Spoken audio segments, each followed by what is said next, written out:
सांगलीतील प्रभाग 9 मध्ये स्वच्छता, कचरा आणि पिण्याच्या पाण्याच्या समस्येने नागरिक हैराण. त्रस्त महिलांचा आंदोलनाचा इशारा. सांगलीतील प्रभाग 9 मध्ये स्वच्छता, कचरा आणि पिण्याच्या पाण्याच्या समस्येने नागरिक हैराण झालेत. अभयनगर शिंदेमळा परिसरातील दुधाळ शाळा रोडवर स्वयंघोषित कचरा कुंडीमुळे नागरिकांचे आरोग्य धोक्यात आले.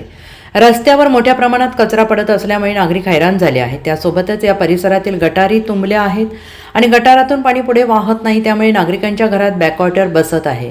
वेळच्या वेळी घंटागाडी येत नसल्यामुळे 2 ते 3 दिवस कचरा घरी ठेवण्याची वेळ नागरिकांवर येते आहे. आणि याबाबत या भागातील महिलांनी आयुक्तांच्या नागरिक संवाद या उपक्रमात सुद्धा तक्रारी दिल्या होत्या. मात्र या भागात कोणत्याही प्रकारचा फरक पडलेला नाही असा आरोप महिलांनी केला आहे.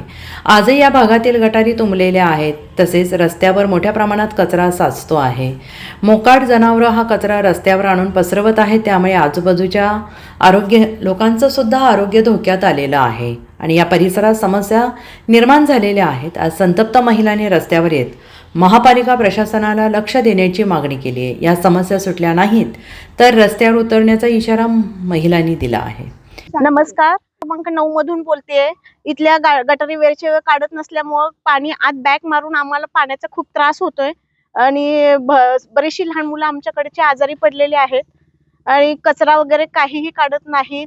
गाडी वेळेवर येत नाही कचऱ्याची. आम्ही अपार्टमेंट मध्ये राहत असल्यामुळे 8-8 दिवसाचा कचरा कुठे ठेवणार.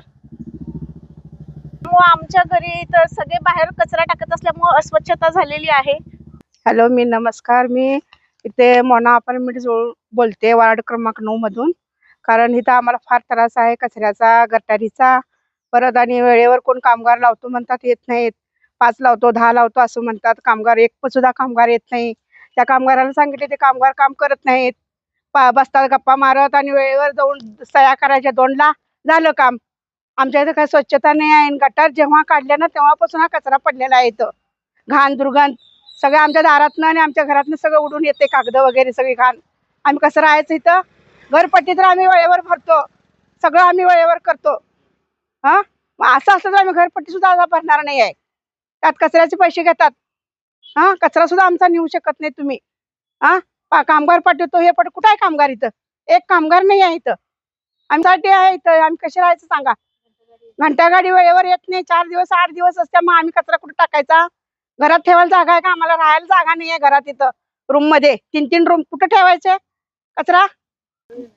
नमस्कार, मी पूर्व मंडल अध्यक्षा रुपाली अडसोळे बोलते. आज बरोबर 1 महिना झाला. आम्ही सगळ्या आयुक्तांच्या पर्यंत लेटर देऊन झालं, आयुक्तांना सांगून झालं आणि जे स्वच्छता अधिकारी आहेत त्यांना पण बोलून दाखवलं. आम्ही इथला परिसर सगळा दाखवला. गटरीत गवत आहे का गवतात गटर आहे हेच कळत नाही. ते पूर्ण बॅक माराले पाणी आणि दोन्ही अपार्टमेंट मध्ये पाणी पूर्ण चेंबर भरून पूर्ण पसरलंय. जाता येणार येता येणार त्याचा लहान मुलांना पण त्रास व्हायला लागलाय. सकाळी जाताना ऑफिस मध्ये त्या गटरीतनं पाणी आत आल्यामुळं पूर्ण गाड्या सगळ्या पाण्यातूनच बाहेर काढाव्या लागतात. आता थोड्या वेळात तुम्ही तो परिसर पण बघा आमच्या इथे येऊन, मोना अपार्टमेंट मधला. आणि दुसरी गोष्ट म्हणजे कचरा बाहेरची येऊन इथं टाकून जातात. हा कचरा तुम्ही बघू शकताय. असा रस्त्यावर कचरा आणि ह्या कचऱ्यामुळे कुत्री सगळे अपार्टमेंट मध्ये येतात. कागद वगैरे सगळी आतल्या आत येतात. ते कुत्रे पण घेऊन येतात आणि त्या कुत्र्यामुळे बाहेर पडता पण येईना झालंय. कचऱ्याची घंटागाडी 8 दिवसाने 8 दिवस कधी 4 दिवस असे येते. गाडी कंटिन्यू आली तर कचरा बाहेर पडत पण नाही. 8 दिवसाला आज कचरा गाडी आलेली पण नाहीये. इथल्या महिला सगळ्या येऊन रस्त्यावर उतरलेत. कचरा आता कसं आहे, 1 BHK फ्लॅट आहे. 1 BHK फ्लॅट मध्ये 3-3, 4-4 दिवस कचरा तर कोण घेऊन बसणार नाही. असा कचरा मग रस्त्यावर येऊन पडतो आणि गटरी तर पूर्ण तुंबलेल्या आहेत. 8-10 दिवस झालं कोणी इकडे फिरकलेलं पण नाहीये. न झाडाला आहे, न गटरी काढायला कोण आहेत, न घंटा गाड्याने औषध फवारणीच्या तर गाड्या अजिबात येतच नाहीयेत. त्यामुळं ही दखल आम्ही महापालिकेत पण दिली आहे. आता शेवटी उपोषणला येऊन बसायची वेळ आलेली आहे. आता सगळ्या लेडीज अशाच म्हणत आहेत, कारण वैतागलेत. गटरीचं पाणी अपार्टमेंट मध्ये शिरलं तरी तुम्ही लक्ष देत नाही. Bureau report, SPN Marathi, Sangli.